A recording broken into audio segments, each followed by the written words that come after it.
مرنے کا بہت شوق ہے نا تمہیں؟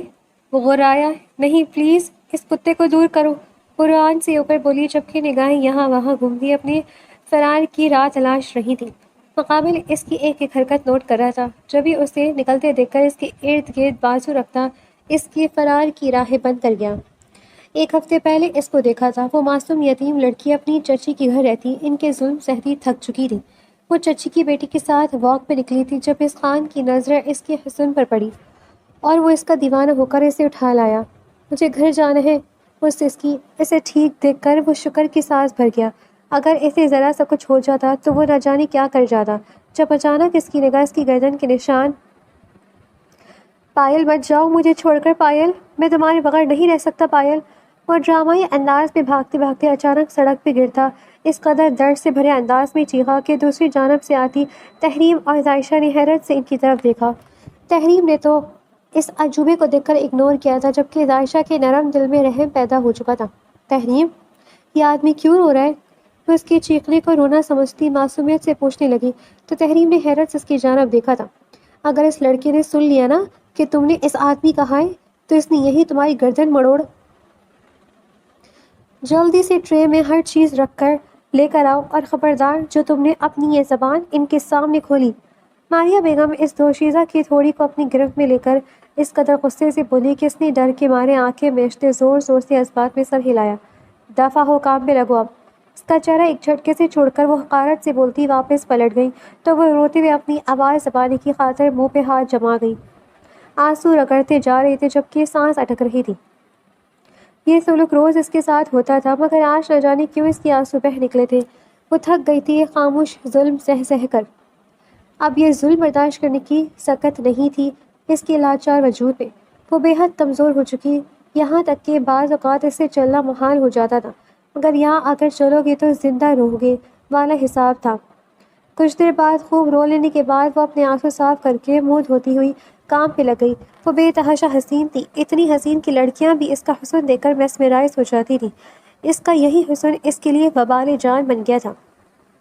اس کے اس حسین چہرے کی وجہ ہی اسے تو ظالم ڈھایا جاتا تھا۔ اس کے ہاتھ تیزی سے کام کر رہے تھے جب اچانک اس کے کانوں میں ماریہ خاتون کی آواز گونجی، کہاں مر گئی ہو تم؟ آواز کے ساتھ ہی وہ بھی اندر داخل ہوئی تو وہ ڈرتے ڈرتے اپنے قدم پیچھے لے گئی۔ خدا کی قسم چچی میں لا رہی تھی، بس لا رہی تھی، وہ ہاتھ جوڑ کر بولتی اس وقت کافی قابل رحم لگی تھی، ورنہ کوئی بات نہ تھی کہ یہ ظالم سفاک عورت اس کو یہی مارنا شروع کر دیتی۔ جلدی لگاؤ، وہ لوگ تمہارے باپ کے نوکر نہیں ہیں، سمجھی؟ اگلے ہی پل وہ اس کے بالوں کو پکڑ کر اس کی گردن گھماتی بے دردی سے اس کے بال کھینچ گئی۔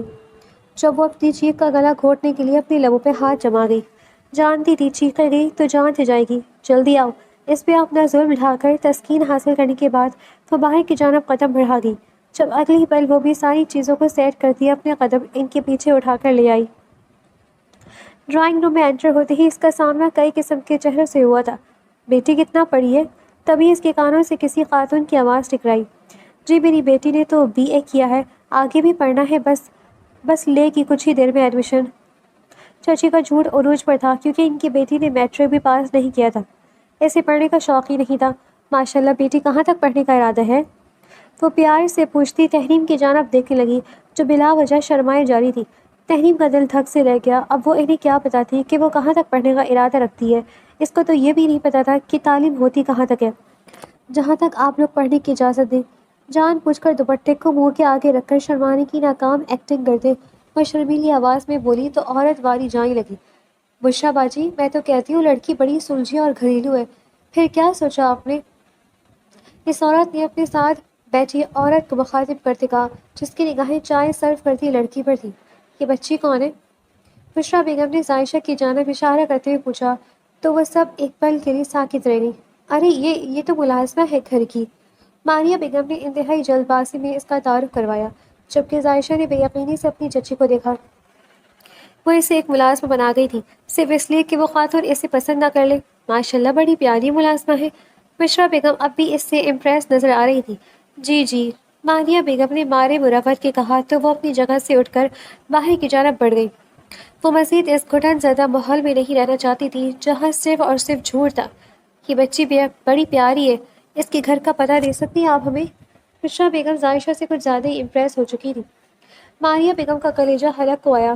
کیا مطلب ہے ریسکیو؟ وہ جو سوچ رہی تھی کہ چاہ کر بھی نہیں سوچنا چاہتی تھی۔ ہمیں یہ بچی بہت پسند آئی ہے، ہم اس کا رشتہ لینا چاہتے ہیں۔ انہوں نے بنا تحریم کے شرمانے کا مان رکھے ان کے منہ پر کہا تو وہ دونوں دھک رہ گئیں۔ ایک اور رشتہ ان کے ہاتھوں سے جا چکا تھا۔ جی جی، لیکن وہ یتیم ہے، میں نے اسے اپنے گھر میں رکھا ہوا ہے، پناہ دی ہے، ورنہ اس کا تو آگے پیچھے کوئی نہیں ہے۔ ماریہ بیگم اب اور کیا کہتی، کبھی کہانی بنانے لگی۔ ارے یہ تو مسئلہ ہی ختم ہو گیا، پھر مطلب آپ سے ہی اس کا رشتہ مانگنا پڑے گا۔ بشرا نامی خاتون تو ہاتھ منہ دھو کر عائشہ کے پیچھے پڑ گئی تھی۔ جی جی، لیکن وہ بچی شادی نہیں کرنا چاہتی، معذرت۔ جاتے ہوئے دروازہ بند کر دیجیے گا۔ تحریم کا ہاتھ تھام کر کھڑی ہوتی وہ لبوں پر مروتن مسکراہٹ سجا کر بولتی وہاں سے نکلتی چلی گئی، جبکہ وہ سب ایک دوسرے کا منہ دیکھتے رہ گئیں۔ انہوں نے بھی کندھے اچکاتے باہر گرا لی، جبکہ جاتے وہ اس لڑکی سے مل کر جانا نہ بھولی تھی۔ وہ شاید اس سے obsessed ہو چکی تھی، جبکہ عائشہ نے ان کا جھکاؤ اپنی جانب محسوس کرتے اندازہ لگا لیا تھا کہ اب پھر سے چچی کی باتیں اور ہاتھوں کا ظلم سہنا پڑے گا۔ یقیناً وہ اس سب کا قصوروار بھی اسے ہی ٹھہرائیں گی۔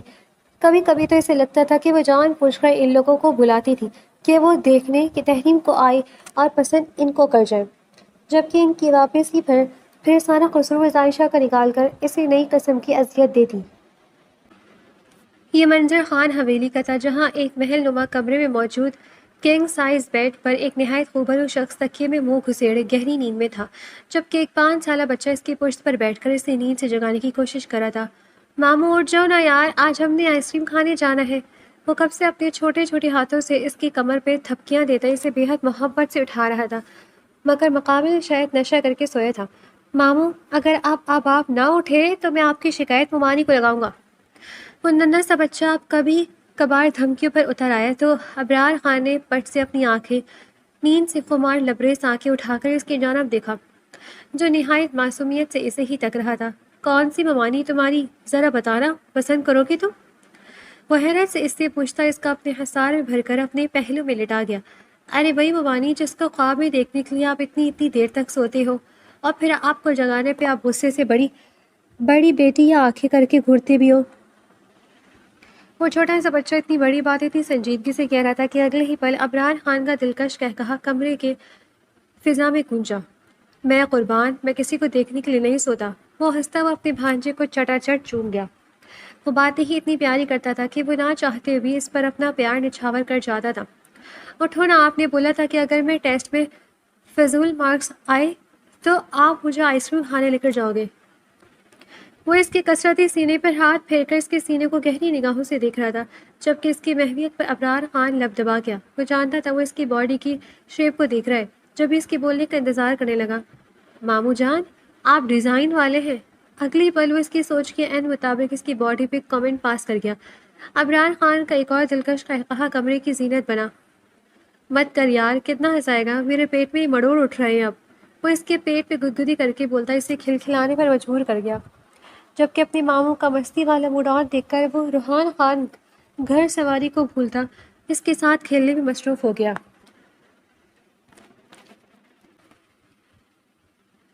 اس کی توقع کے عین مطابق اسے ماریہ بیگم نے بے حد پیٹا تھا، یہاں تک کہ وہ ان سے معافیا مانگ کر ان کے پیروں میں گر چکی تھی، مگر وہ عورت اس پہ رحم نہیں کر رہی تھی۔ آج آ لینے دے تیرے چچا کو، بتاتی ہوں میں کہ یہ گل کھلا رہی ہے اس کی بھتیجی۔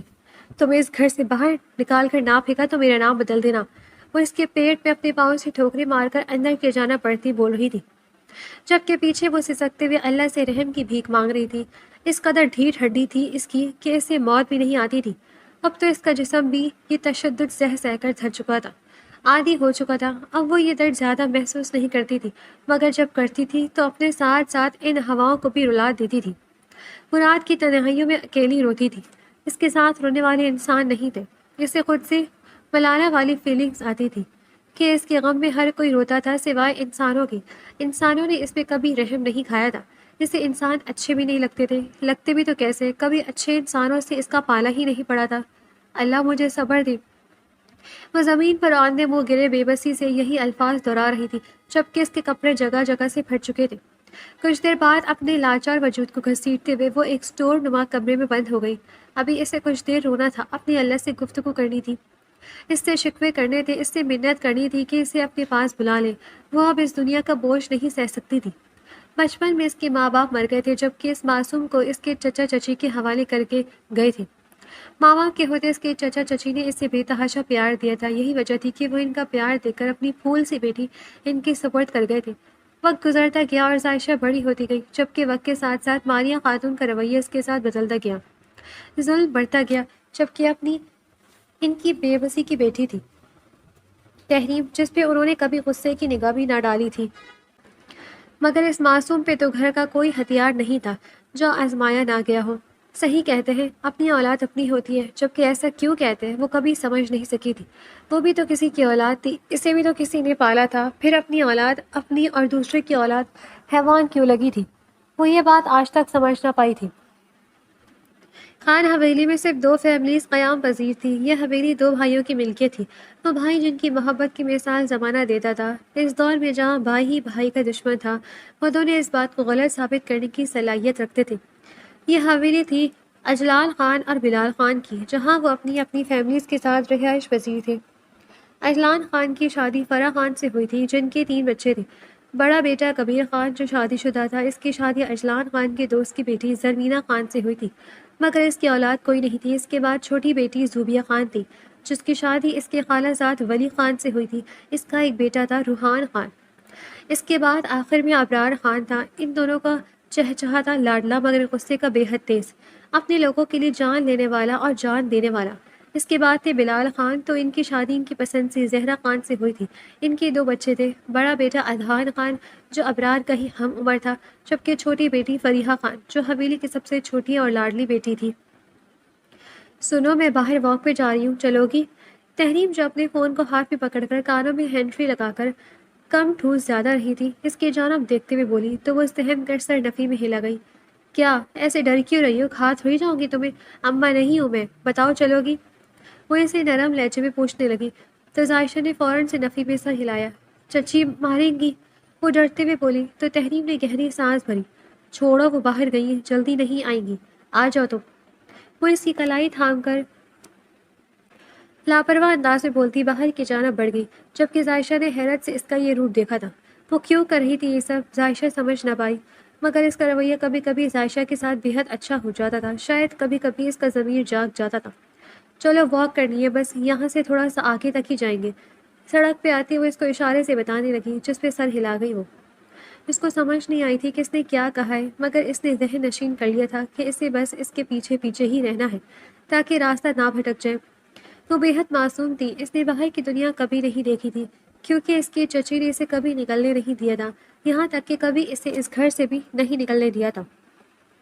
وہ سوچوں میں گم اس کے پیچھے چلتی جا رہی تھی، جبکہ تحریم مزے سے گانے سنتی جھومتی ہوئی آگے کی جانب بڑھ رہی تھی۔ یار ماموں، آپ ہمیشہ ایسے ہی کرتے ہیں، آئس کریم کھلانے کا کہہ کر واک پہ لے آتے ہیں۔ وہ اپنے ماموں کے کندھے پر بیٹھا منہ بسور کر بول رہا تھا، جب ابرار خان کا قہقہہ بے ساختہ تھا۔ تیرا ماموں یہ پیسہ اپنے بچوں کے لیے بچا رہا ہے، اس لیے تجھے تنخواہ دیتا ہے۔ اذان خان نے شرارت سے کہتے اس کے ذہن میں شک ڈالا، جو کہ اثر بھی کر گیا تھا۔ کیا واقعی ماموں آپ کے بچے کہاں ہیں؟ اچانک سے وہ اپنی آئس کریم بھول کر پوچھتا ان دونوں کو بھوکلا گیا۔ دے جواب اب اپنے باپ کو۔ ابرار خان نے دانت پیس کر اذہان خان کے جواب دیکھتے کہا، تو وہ دانت نکوز کیا۔ تو اسے بتا کہ تیرے بچے کہاں ہیں، تب تک میں ذرا شیرو کو آگے کی سیر کروا کر لاتا ہوں۔ وہ اپنے ہاتھ میں پکڑے کتے کے پٹے کو یہاں وہاں گھماتا مزے سے بولا، تو ابرار نے اس کمینے کو 100 گالیوں سے نوازا۔ ماموں، میں پوچھ رہا تھا کہ… اس سے پہلے کہ روحان خان اپنی معصومیت میں بہکے ہوئے مزید کوئی سوال کرتا، ابرار خان اپنے قدموں میں تیزی لاتے اذہان خان کا مقابلہ کرنا چاہا، تاکہ جو روحان کے منہ سے نکلے صرف وہی شرمندہ نہ ہو، بلکہ اس کا یہ ذلیل دوست بھی شرمندہ ہو، جس نے اس کے ذہن میں یہ بات ڈالی تھی۔ ایک دوسرے سے آگے نکلنے کے چکر میں اذان کے ہاتھ سے شیرو کا پٹا نکل چکا تھا، جس پہ وہ اپنے قدموں میں تیزی لاتا ان سب کو کاٹتا آگے کی جانب نکلتا چلا گیا۔ وہ جانتے تھے کہ وہ واپس آ جائے گا، تبھی سکون سے چلنے لگے، جب اچانک اذہان نے کچھ سوچتے آگے کی جانب دوڑ لگائی۔ پائل، مت جاؤ مجھے چھوڑ کر، پائل، میں تمہارے بغیر نہیں رہ سکتا، پائل۔ وہ ڈرامائی انداز میں بھاگتے بھاگتے اچانک سڑک پہ گرتا اس قدر درد بھرے انداز میں چیخا کہ دوسری جانب سے آتی تحریم اور عائشہ نے حیرت سے ان کی طرف دیکھا۔ تحریم نے تو اس عجوبے کو دیکھ کر اگنور کیا تھا، جبکہ عائشہ نے نرم دل میں رحم پیدا ہو چکا تھا۔ تحریم، یہ آدمی کیوں رو رہا ہے؟ وہ اس کے چیخنے کو رونا سمجھتی معصومیت سے پوچھنے لگی تو تحریم نے حیرت سے اس کی جانب دیکھا۔ اگر اس لڑکی نے سن لیا نا کہ تم اسے آدمی کہا ہے تو اس نے یہی تمہاری گردن مڑوڑ دینی ہے۔ وہ اس کے کان کے پاس جھکتی رازداری سے بولی تو عائشہ نے اپنی آنکھیں پھیلائیں۔ مگر کیوں؟ لہجے میں معصومیت ہنوز تھی۔ کیونکہ وہ آدمی نہیں، لڑکا ہے۔ تحریم نے اس کی تصحیح کرتے ہوئے کہا جو اس کے سر پر سے گزری تھی، لیکن ہے تو آدمی ہی۔ وہ بے چارگی سے بولی تو تحریم کا دل کیا اس کا سر پھاڑ دے۔ ہاں میری ماں آدمی ہی ہے، خوش؟ وہ اس کے دونوں سامنے آگے ہاتھ جوڑ کر جھکتے ہوئے بول رہی تھی کہ اسے اپنے پیچھے سے ایک گھمبیر آواز سنائی تھی۔ کتنی پیاری معافی مانگتی ہو تم، ایک دفعہ مجھ سے بھی مانگو پلیز، مجھے بہت شوق ہے کوئی مجھ سے معافی مانگے۔ اذہان کی نظر کب سے ان لڑکیوں پر پڑ چکی تھی، تبھی وہ فن کرنے کے لیے ان کی جانب قدم بڑھا گیا۔ ابرار خان نے بیزاری سے اس کے سمجھ دیکھنا چاہا، جب اگلے ہی پل وہ خاک ہوا تھا۔ سامنے ہی وہ لڑکی اپنے پورے حسن سمیت اس کے دل کے چاروں شانے چت کر گئی تھی۔ وہ حیرت سے اس حسن کے مجسمے کو دیکھ رہا تھا جس کے رب نے فرصت سے بنایا تھا۔ وہ پہلی نظر میں اس کا اسیر ہو گیا تھا۔ تم پاگل ہو؟ تحریم نے اذان خان کی جانب دیکھ کر جس لہجے میں کہا، اگلے ہی پل وہ گڑبڑایا۔ نہیں تو تمہیں کیوں لگا کہ میں پاگل ہوں؟ وہ تھوڑا سا اس کی جانب جھکتے ہوئے بولا تو وہ اسے گھور کر رہ گئی۔ کیونکہ تمہاری بات عقل مندوں والی تو بالکل نہیں ہے، اس لیے دفعہ ہو یہاں سے، سارا موڈ خراب کر دیا، چلو عائشہ۔ وہ اس کا ہاتھ تھام کر وہاں سے پلٹتی چلی گئی، جبکہ اذان خان نے اس بدتمیز لڑکی کی پشت کو گھورا تھا۔ کتنی بدتمیز تھی یہ! وہ سر جھٹک کر بولتا شیروں کو آوازیں دینے لگا، جبکہ ابرار خان تو اب تک اس سمے دیکھ رہا تھا جہاں سے وہ مومی وجود گزر کر گیا تھا۔ اس کی آنکھوں میں موجود اذیت وہ دیکھ گیا تھا۔ وہ پہچان گیا تھا کہ مقابل کافی تکلیف میں ہے۔ ان آنکھوں کی بجھی ہوئی چمک نے اس کا دل ہلا دیا تھا۔ یقیناً اب وہ اس لڑکی کو ڈھونڈ نکالنے والا تھا۔ اس واقعے کو گزرے ایک ہفتہ ہونے کو تھا، مگر اسے اس لڑکی کا کوئی پتہ نہیں مل رہا تھا۔ وہ پاگل ہو رہا تھا غصے سے۔ اسے ہر حال میں وہ لڑکی چاہیے تھی۔ اب بھی وہ اپنے پاگل ہوتے دماغ کے ساتھ اٹھتا باہر کی جانب بڑھ گیا۔ اپنی گاڑی میں بیٹھتا وہ حویلی سے نکلتا چلا گیا تھا۔ اسے وہ لڑکی چاہیے تھی، ہر حال میں چاہیے تھی۔ وہ اس کے لیے سڑکیں چھانے کو تیار تھا، بس وہ اسے مل جاتی۔ اس نے شاید ہی کبھی ایسی طلب رکھی ہو، مگر اب وہ لڑکی جو اسے دیکھی تھی وہ اس کی انگ انگ میں اپنی طلب جگا گئی تھی۔ وہ معمولی سے کپڑوں میں اپنا اتنا قیمتی حسن لیے اس کے 14 طبق روشن کر گئی تھی۔ اس نے اپنی زندگی میں بہت سارا حسن دیکھا تھا، ایک سے بھر کر ایک حسین لڑکیاں اس کے قدموں میں ڈھیر ہونے کو تیار تھیں، مگر اس سے وہ حسن نہیں چاہیے تھا۔ اس سے بس یہ لڑکی چاہیے تھی۔ اس کی معصومیت اس کے دل کو گھائل کر گئی تھی۔ وہ گاڑی کو بے حد تیزی سے بھگاتا اسی سڑک پر آگر گاڑی روکیا جب اگلے پل اس کی نگاہ سامنے کی جانب اٹھی تھی۔ ہاں وہ وہی تھی، اس لڑکی کے قدموں میں قدم رکھ کر چلتی وہ دشمن جاہی تو تھی۔ بے اختیار اس کا سر سجدے میں جھکا تھا۔ اگلے ہی پل وہ اپنی گاڑی کو سٹارٹ کر کے اس کے پیچھے لگا گیا۔ تحریم نے آج ایئر پوڈس پہن رکھے تھے اور وہ گانے سنتے بے حد مست موڈ میں جھومتی ہوئی آگے کی جانب بڑھی تھی۔ اسے کوئی خبر نہیں تھی کہ اس کے پیچھے کیا ہو رہا ہے۔ اچانک عائشہ کا پاؤں مڑا اور اگلے ہی پل وہ دھڑام سے زمین پر گری۔ ابرار خان جو اس کے پیچھے ہی گاڑی پر سوار تھا بے ساختہ بریک لگا گیا۔ اس کا دل زور زور سے دھڑک رہا تھا۔ اگر وہ گاڑی نہ رکتا تو آگے کا سوچنا ہی محال ہوا تھا، جبکہ وہ سڑک پہ بیٹھی اونچی آواز میں تحریم کو پکار رہی تھی جو بنا اس کی آواز پہ دھیان دیے چلتی جا رہی تھی۔ ابرار خان اگلے ہی پل گاڑی سے باہر نکلتا اس کے مومی وجود کو باہوں کی بھر کر گاڑی بٹھا گیا۔ عائشہ ساکت ہوئی تھی۔ یہ کیا ہوا تھا اس کے ساتھ؟ وہ اپنا سانس تک روک گئی تھی۔ کوئی مرد اسے اٹھا کر اپنی گاڑی بٹھا رہا تھا اور وہ سانس روک کے بیٹھی رہ گئی تھی۔ سانس لو بیبی گرل۔ ابرار خان نے اس کے کان کے پاس جھک کر سرگوشی کی تو وہ سہم کر دروازے کے ساتھ لگ گئی۔ کون ہو تم؟ وہ بے حد خوف سے سفید پڑتی اس سے پوچھنے لگی۔ اسے سمجھ نہیں آ رہی تھی کہ وہ کیا بولے کیا کہے۔ اسے تو یہ بھی نہیں پتا تھا کہ ایسی سچویشن میں چلانا ہوتا ہے یا مدد مانگنی ہوتی ہے۔ اس نے تو کبھی کسی کو اپنا حامی پایا ہی نہیں تھا، تو پھر وہ کیسے مدد مانگتی؟ تمہارا صاحبان، سرسراتی ہوئی آواز اس کے کانوں سے ٹکرائی تو وہ ناسمجھی سے اس کی جانب دیکھنے لگی۔ وہ کون ہوتا ہے؟ اس کے لہجے کی معصومیت پر ابرار خان ایک دفعہ پھر سے دل ہارا۔ ابھی بتاتا ہوں بیبی گرل، صبر کرو۔ وہ گاڑی کی اپنے فارم ہاؤس کی جانب موڑتا ہوا بولا تو وہ بھی سر ہلا کر فرما برداری سے بیٹھ گئی۔ ابرار خان کو حیرت ہوئی تھی۔ اسے لگا تھا یہ لڑکی چیخے گی چلائے گی، مگر وہ اس قدر پرسکون ہو کر بیٹھی تھی کہ جیسے اپنی گاڑی کو اور بندہ بھی اپنا ہو۔ وہ اس سے وجہ پوچھنا چاہتا تھا مگر اس کے خوف زدہ ہو جانے کے ڈر سے خاموش رہتا گاڑی چلانے لگا۔ دل میں ہزارہ خیالات آ رہے تھے مگر فی الوقت پوچھنا مناسب نہیں تھے۔ یہ کون سی جگہ ہے؟ فارم ہاؤس آتے ہی اس نے جیسے ہی عائشہ کی سائڈ کا دروازہ کھولا تو وہ باہر نکل کر اس حسین فارم ہاؤس کو دیکھتی بے یقینی سے بولی، اسے لگا وہ جنت میں آ گئی ہے۔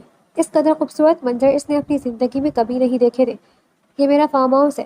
ابرار خان نے اس کے لہجے اور آنکھوں کی بے یقینی بھاپتے ہوئے سرسری لہجے میں جواب دیا تو وہ اپنے چھوٹے سی ماتھے پر بل ڈال گئی۔ کون سا ہاؤس؟ اسے ہاؤس کی تو سمجھ آ گئی تھی، مگر یہ فارم ہاؤس کیا تھا اس کی سمجھ سے باہر تھا۔ ابرار خان کو لگا شاید یہ لڑکی معصومیت کا ڈھونگ کر رہی ہے، کیونکہ آج کے دور میں کوئی اتنا معصوم تو نہیں ہو سکتا تھا جسے فارم ہاؤس کہیں نہ پتا ہو۔ چھوڑو اسے، تم اندر چلو۔ وہ سر جھٹک کر اس کا ہاتھ اپنی گرفت میں لے کر اندر لے جانے لگا۔ جب وہ اس کے پیچھے پیچھے چلتی اس سے سوالات کرنے لگی، اندر کون ہے؟ کون کون رہتا ہے یہاں؟ تو معصومیت سے اس سے سوال کرتی اس کے دل کے تار چھیڑ رہی تھی۔ سب بتاؤں گا، سب سے پہلے میں جو کہوں گا وہ کرنا ہے، اوکے؟ وہ اسے صوفے پہ بٹھا کر خود اس کے قدموں میں بیٹھ کر بولا۔ عائشہ نے حیرت سے اس مرد کو دیکھا۔ وہ آج تک اپنے گھر میں صوفے پہ نہیں بیٹھی تھی اور یہ لڑکا اسے صوفے پہ بٹھا کر خود نیچے بیٹھ رہا تھا۔ میں نیچے بیٹھ جاؤں گی، تم اوپر آ جاؤ۔ وہ اپنی جگہ سے کھڑی ہوتی اسے اوپر بیٹھنے کی پیشکش دی گئی تو اس نے حیرت سے اس کی جانب دیکھا۔ کیا مطلب؟ تم نیچے کیوں بیٹھو گی؟ وہ سمجھ نہ سکا، کیونکہ میں گھر پر بھی نیچے بیٹھتی ہوں۔ اس کے لہجے میں بے حد سادگی تھی، جبکہ ابرار خان اس کی بات پہ دنگ رہ گیا۔ تم اپنے گھر نیچے فرش پہ بیٹھتی ہو؟ اس نے جیسے کنفرم کرنا چاہا۔ عائشہ زور زور سے اس بات میں سر ہلا گئی۔ اور سوتی کہاں ہوں؟ وہ نہ جانے کیوں انٹرسٹ لینے لگا۔ اسے جانا تھا یہ لڑکی کون تھی۔ نیچے ہی۔ اس کے جواب پہ ابرار کی آنکھیں حیرت سے پھیلی۔ تمہاری امی تمہیں منع نہیں کرتی؟ وہ سمجھا شاید وہ ایک سائیکو سے دل لگا بیٹھا ہے۔ میری امی نہیں ہے۔ وہ انگلیوں کو مروڑتی نظر جھکا کر بولی تو اس کے دل کو دھسکا لگا۔ تو کس کے پاس رہتی ہو؟ جو مزید کریدنے لگا۔ چچی کے پاس۔ اس کے پاس کر سوال کا مختصر سے جواب دیا۔ اور وہ لڑکی کون تھی جو تمہارے ساتھ تھی؟ ایک اور سوال۔ وہ میری چچی کی بیٹی۔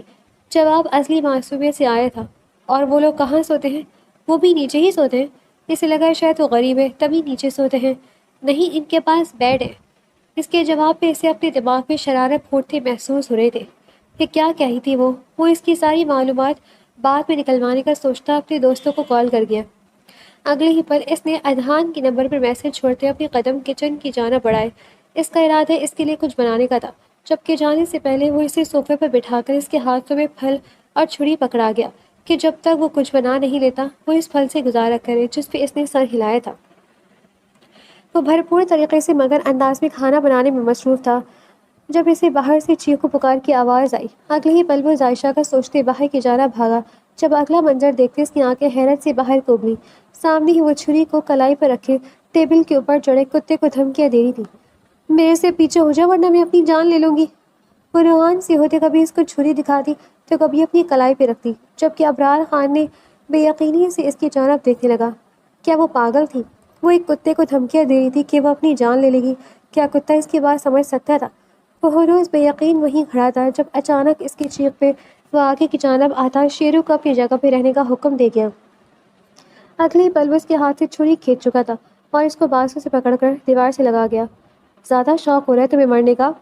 وہ اس کے کان کی قریب ہو رہا ہے تو وہ سہم کر اس کے کالر کو مٹھی میں جکڑ گئی۔ اس کتے کو دور رکھیے پلیز، وہ روتے ہوئے بولی۔ وہ جو اس مرد سے نہیں ڈری تھی، ایک کتے سے ڈر گئی تھی، جبکہ اس کی نگاہیں یہاں سے نکلنے کے لیے جگہ تلاش رہی تھی کہ کہاں سے نکلے۔ وہ اس کی ہر حرکت نوٹ کرتا، اس کو دیوار کے ساتھ مزید جوڑے، اس کے بعد اپنے بازو کا دائرہ بناتا اس کی فرار کی راہیں بند کر گیا۔ مجھے جانے دے، میری چچی میرا انتظار کر رہی ہوں گی۔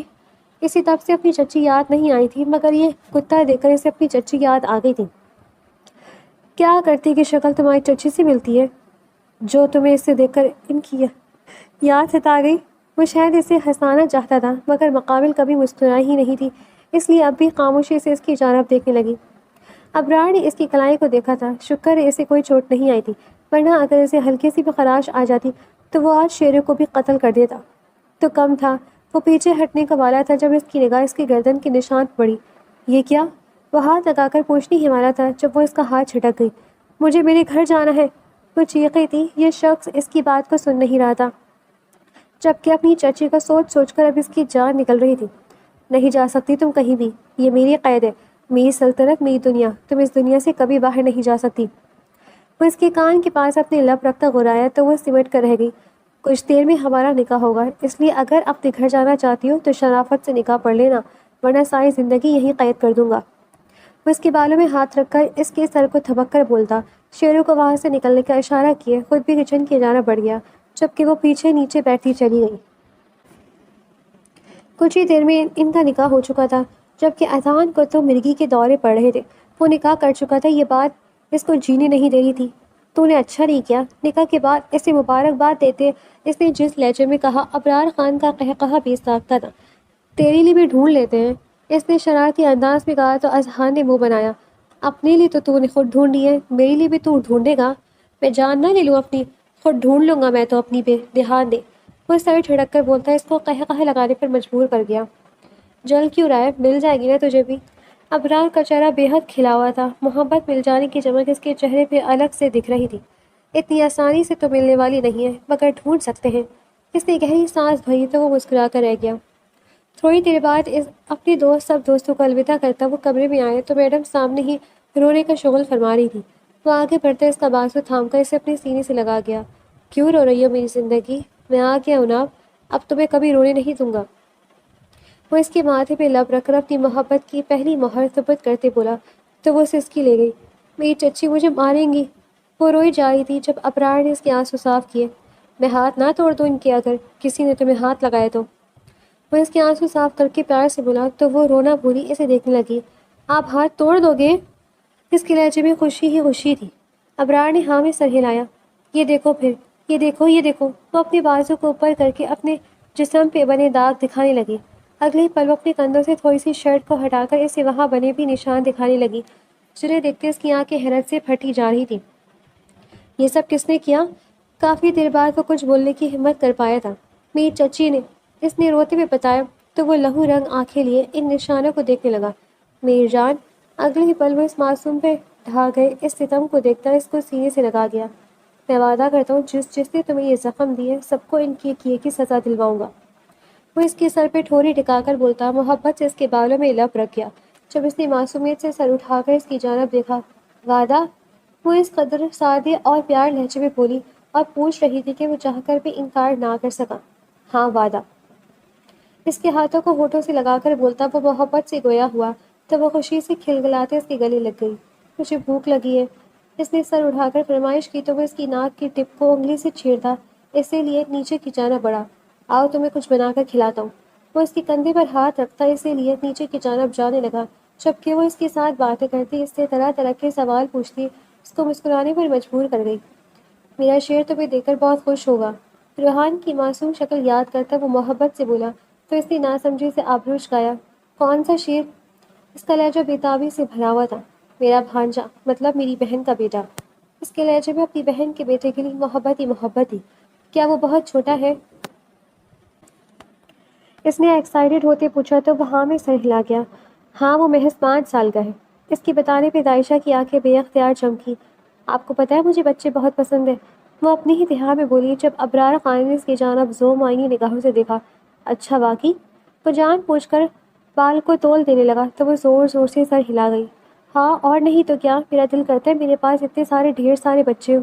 وہ ہاتھوں کو پوری طرح کھول کر جا انداز سے بولی۔ ابرار خان نے بے ساختہ بڑبڑا کر کھانستے ہوئے خود پہ قابو کیا۔ وہ نہ چاہتے ہوئے بھی اپنے دماغ کو غلط سائڈ پہ لے جا چکا تھا، جبکہ اس کے شیطانی دماغ سے بے خبر وہ اسے اپنی خواہشیں بتاتی جا رہی تھی۔ ابرار خان اپنی بیوی کو دیکھ کر رہ گیا تھا جس کی معصومیت اسے پتہ نہیں کس نیکی کے پھل میں ملی تھی۔ وہ اس کو اپنی حویلی لے آیا تھا اور اس کو سب سے ملواتے اس کی حقیقت سے سب کو آگاہ کر چکا تھا۔ ہر کوئی اس معصوم کو ترحم اور محبت بھری نگاہوں سے دیکھ رہا تھا۔ وہ بے حد پیاری تھی مگر اس کا نصیب اسے دغا دے گیا تھا۔ وہ ان سب کے ساتھ بے حد گھل مل گئی تھی کیونکہ وہ باطنی بے حد تھی، بس اسے کبھی لوگ نہیں ملے تھے۔ وہ جو انسانوں کو ظلم اور ظالم سمجھتی تھی، اسے سمجھ آ رہا تھا کہ انسان ظالم نہیں ہوتے، یا تو انسان ہوتے یا ان کی انسانیت مر چکی ہوتی ہے اور وہ حیوان بنا جاتے ہیں۔ اسے اب اندازہ ہوا کہ وہ جن کے ساتھ رہ رہی تھی وہ انسان نہیں تھے، حیوان تھے۔ انسان تو یہ لوگ تھے جو اسے ملے تھے۔ ابرار کی سوچ کے مطابق روحان بے حد خوش تھا۔ وہ تو ہر طرف چیخ چیخ کر بول رہا تھا کہ اس کی ممانی آ گئی ہے، اس کی ممانی آ گئی ہے۔ اس کی خوشی کا کوئی ٹھکانہ نہیں تھا۔ جبکہ عائشہ کو بھی یہ معصوم سا بچہ بے حد پیارا لگا تھا۔ اس گھر میں ہر کسی نے اس کے ساتھ شفقت سے بات کی تھی۔ اپنی چچی کو تو وہ بالکل بھول ہی گئی تھی۔ اللہ اللہ کر کے اس کی اس عذاب سے جان چھوٹی تھی۔ وہ دوبارہ ان کی جانب دیکھنا بھی نہیں چاہتی تھی۔ اپنے جسم پہ پڑے ان کے کار کے نشان وہ اب تک نہیں بھولی تھی۔ جبکہ ابرار نے اسے بولا تھا کہ وہ ایک دفعہ اس کے ساتھ اگر اپنی چچی کے گھر جانا چاہتی ہے تو وہ اسے لے کر جا سکتا ہے۔ وہ اسے یقین بھی دلا چکا تھا کہ اس کی چچی اس کے ہوتے ہوئے اسے کچھ نہیں کہیں گی، مگر اسے کسی صورت یقین نہیں آ رہا تھا۔ اس کا کہنا تھا کہ اسے اس جہنم میں اب جانا ہی نہیں ہے۔ اس کی حالت کے پیش نظر ابرار خان نے بھی زیادہ ضد نہیں کی تھی اور وہ اسی لیے اپنی حویلی آ گیا تھا، جہاں آ کر وہ اپنا ہر ستم، ہر غم بھول گئی تھی۔ یاد تھی تو بس یہ حویلی اور اس حویلی کے لوگوں کی محبت جو جتنی بھی بانٹ لیں ختم کی نہیں ہوتی تھی۔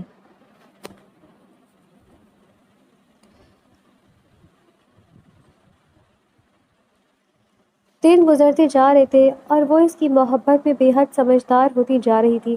اس حویلی میں رہتی وہ ہر شخص کے دل میں اپنی جگہ بنا چکی تھی، چھوٹا ہو یا بڑا، ہر شخص اسے اپنے گھر کے فرد جیسی ہی محبت دیتا تھا۔ دی کہاں ہو تم؟ وہ کچن میں کھڑی ان سب کے لیے اپنے ہاتھوں سے کھانا بنا رہی تھی جب وہ آوازیں لگاتا ان کے پیچھے ہی کچن میں داخل ہوا۔ یہاں کے لوگوں کو اس کے ہاتھ کا کھانا بے حد پسند تھا، کیونکہ اپنے گھر میں بھی کھانا وہی بناتی تھی، سو یہی وجہ تھی کہ وہ کھانا بنانے میں کافی ایکسپرٹ تھی۔ اس کا ایک فائدہ یہاں سب کو ہوا تھا کہ انہیں ہر روز کچھ الگ کھانے کو مل رہا تھا، جس پہ سب اس کی تعریف کرتے اور ابرار کا شکریہ ادا کرتے تھے، جبکہ ابرار اپنی سگھڑ بیوی کی جانب محبت بھری نظروں سے دیکھتا اسے شرمانے پر مجبور کر دیتا تھا۔ وہ خود حیران تھا کہ نہ جانے اللہ کو اس کی کون سی نیکی پسند آ گئی تھی جو اتنی پیاری بیوی اس کے نصیب میں لکھی تھی۔ وہیں وہ خود اپنی قسمت پر رشک کرتی تھی، کہاں وہ اپنی چچی کے پیروں میں گر کر اپنی جان خلاصی کی بھیک مانگتی تھی، اور کہاں اس شخص نے اسے سر پہ بٹھا رکھا تھا۔ یار تم تو ہر وقت یہاں پر ہی پائی جاتی ہو، کبھی مجھ کو بھی ٹائم دے دیا کرو۔ اس نے شکوہ کناں نظروں سے اس کی جانب دیکھتے اسے پیچھے سے اپنے ہسان میں لیا تو وہ بھوکلا گئی۔ کوئی آ جائے گا خان؟ وہ اسے خان کہتی تھی، اس نے کبھی اسے ابرار نہیں کہا تھا، جس پہ ابرار نے بھی اسے نہیں ٹوکا تھا۔ اس کے ہونٹوں سے خان ہی پیارا لگتا تھا۔ کوئی نہیں آئے گا، جب تم روم میں نہیں آؤ گی تو پھر میں تو یہیں آؤں گا نا۔ وہ ڈھٹائی سے کندھے اچکا کر بولتا اس کے کندھے پہ تھوڑی ٹکا گیا۔ کیا بنا رہی ہو؟ اس کے گرد اپنے ہاتھ باندھ کر محبت سے بولا تو وہ سر جھکا گئی۔ بتاؤ نا، وہ اس کو ہلکا سے جھنجھوڑتے ہوئے بولا تو وہ پھر سے خاموش رہی۔ اچھا یار نہیں چھو رہا۔ اگلے ہی پل وہ اس سے دور ہوتا باہر سے نکلتا چلا گیا، جبکہ وہ اچانک سے بھوکلاتی اس کی جانب دیکھنے لگی جو بنا رکے کچن سے نکلتا چلا گیا تھا۔ وہ ناراض ہو گیا کیا؟ اس کے دل کو بے چینی نے آن گھیرا، مگر وہ کچن میں اسے روکنے کے لیے یہ حرکت کر گئی تھی۔ اسے کیا پتا تھا کہ وہ ناراض ہو جائے گا۔ اسے بعد میں بنانے کا سوچتی فی الحال وہ کھانے میں دھیان دینے لگی۔ آج اس نے سب کچھ اس کی پسند کا بنایا تھا، جبکہ جناب ناراض ہو کر کمرے میں جا چکے تھے۔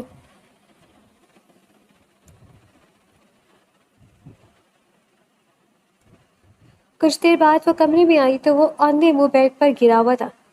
کیا آپ ناراض ہو گئے مجھ سے؟ اس کے پاس بیٹھتی ہوئی نہایت معصومیت سے بولتی اس کا بازو ہلا گئی تو ابرار خان نے اسے گھور کر دیکھا۔ میں کیوں ہونے لگا تم سے ناراض بھلا؟ جاؤ تم جا کر کرو ان کی خدمتیں۔ وہ خفا لہجے میں بولتا رخ موڑنے ہی والا تھا جب وہ اس کے سینے پر سر ٹکا گئی تو بے ساختہ سٹل ہوا تھا۔ اس کو پیچھے ہٹانے کی غلطی نہیں کی تھی، پہلے ہی تو مشکل سے وہ خود اس کے قریب آئی تھی۔ نہ ہوا کرے ناراض، میں کھانا بنا رہی تھی۔ اس کے سینے میں تھوڑی رکھ کر بولتی اسے بنانے لگی۔ ہاں یہی تو آتا ہے تمہیں، اور آتا بھی کیا ہے؟ وہ خفگی سے بولتا اس کی کمر کے گرد ہاتھ باندھ گیا۔ یہ گلے کا پٹا تو اتار دے۔ وہ اس کے گلے سے ٹائی کو کھینچتے ہوئے بولی تو ابرار خان نے صدمے سے اس کی جانب دیکھا۔ کیا کہا تم نے؟ وہ حیران تھا۔ گلے کا پٹا اتار دے، اس نے معصومیت کی انتہا کر دی جب وہ اگلے ہی پل قہقہہ لگاتا بیڈ پر لوٹ پوٹ ہونے لگا۔ یار زی، اسے گلے کا پٹا نہیں بلکہ ٹائی کہتے ہیں۔ وہ اپنے پیٹ پر ہاتھ رکھ کر ہنستا جا رہا تھا جب عائشہ نے ایسی ناراضگی سے اسے دیکھا۔ ایسے نہ مجھے تم دیکھو، سینے سے لگا لوں گا، تم کو بھی چرا لوں گا، دل میں چھپا لوں گا۔ وہ ہنستے ہوئے اس کے ماتھے پر لب رکھ کر بولا تو عائشہ نے اس کے کندھے پر ٹکر ماری۔ تمہیں کچھ بتانا تھا۔ اچانک سے وہ سنجیدہ ہوتا اس کی جانب دیکھنے لگا۔ کیا؟ وہ بے اختیار پوچھ بیٹھی۔ تمہاری چچی ان کو پولیس پکڑ کر لے گئی ہے۔ اس نے اپنی جانب سے اس کے سر پر دھماکہ کیا تھا، مگر اس کا ریئیکشن کچھ بھی نہیں تھا۔ میں جانتی تھی ایک دن پولیس انہیں لے جائے گی، کیونکہ میرے بابا کہتے تھے پولیس برا کرنے والوں کو پکڑ لیتے ہیں۔ شکر ہے ان کو بھی پکڑ لیا۔ وہ صاف گوئی سے بولی تو ابرار خان اسے گلے سے لگا گیا۔ کتنا ستایا تھا اس عورت نے اس معصوم کو کہ یہ معصوم اس کی گرفتاری پہ بھی افسردہ نہیں ہوئی تھی۔ جب ایک انسان آپ کے حق میں حیوان بن جائے تو پھر اس کے لیے افسردہ نہیں ہوا جاتا، پھر وہ ہمارے جذباتوں سے ہمارے دل سے نکل جاتا ہے، پھر اس کے لیے کوئی بھی جذبہ محسوس نہیں ہوتا۔ یہی سب ظاہر کے ساتھ بھی ہوا تھا، جبکہ ابرار اسے یہ نہ بتا سکا کہ پولیس اسے کیوں پکڑ کر لے کر گئی ہے۔ وہ عورت اپنی ہی بیٹی کا سودا کر رہی تھی۔ وہ تو شکر ہے کہ ابرار وقت پہ پہنچ گیا اور تحریم کو بچا لیا، ورنہ اس کی بیٹی کی زندگی برباد ہو جاتی۔ جبکہ ابرار نے تحریم کو حویلی میں آنے کا کہا، جس پہ وہ صاف انکار کر گئی تھی۔ اس کا کہنا تھا کہ ایک بڑے بھائی ہونے کی حیثیت سے آپ نے میری جان بچائی ہے، تو اسی حیثیت سے ایک اور احسان کر کے ایک فرض ادا کر دیں۔ پھر اس نے اسے اپنے اور ایک فرینڈ کے بارے میں بتایا تھا کہ وہ دونوں ایک دوسرے کو پسند کرتے ہیں۔ جب ابرار نے اس لڑکی کی چھان بین کرانے کے بعد تحریم کا اس سے نکاح کروا کر ایک بڑے بھائی ہونے کا فرض نبھایا تھا، وہ جو اس کے سینے پہ انگلیوں سے ڈیزائن بنا کر کھیل رہی تھی، اچانک سے اس کی جانب دیکھنے لگی۔ اگر چچی کو پولیس پکڑ کر لے گئی ہے تو تحریم کہاں ہے؟ اسے تحریم کی اب یاد آئی تھی، جبکہ ابرار خان اپنی بیوی کے عقل پہ محض ماتم ہی کر سکا تھا۔ اسے ہر چیز کا خیال دیر سے ہی کیوں آتا تھا؟ وہ بھی اپنے گھر میں ہے، اس کی شادی ہو گئی ہے اور بہت جلد وہ ہم سب سے ملنے آئے گی۔ اس نے مختصر سا بتایا تو وہ حیران ہوئی۔ کس کے ساتھ ہوئی شادی اور ہمیں کیوں نہیں بلایا؟ اس کے سوال تیار تھے، جبکہ ابرار نے گہری سانس لیتے ایک ایک کر کے اس کے سوالوں کے جواب دینے شروع کیے تھے۔ وہ جانتا تھا اب یہ میڈم جلدی چپ ہونے والی نہیں ہے۔ جب ہی چپ کر کے اس کے سارے سوالوں کے جوابات دیتا، وہ اس کی کمر کو تھپ تھپانے نہ جانے کب نیند کی وادی میں اترا تھا اور اس کے سینے پر غصہ رکھ کر لیٹی ہوئی تھی۔ وہ بھی نہ جانے کب اس مہربان آغوش میں سو گئی تھی۔ اس نے اپنی زندگی میں جتنے دکھ سہنے تھے وہ سہ لیے تھے۔ ابرار خان نے سے زیادہ خوشیاں اس کو لوٹائی تھیں۔ وہ اسے اللہ کی جانب سے ایک تحفے کی صورت میں ملا تھا۔ وہ اس کے صبر کا پھل تھا، وہ صبر جو اس نے اپنی چچی کے ظلم پہ کیا تھا۔ بے شک ظالم کا انجام برا ہوتا ہے، اور اس کی چچی کے ساتھ بھی اختتام میں برا ہی ہوا تھا۔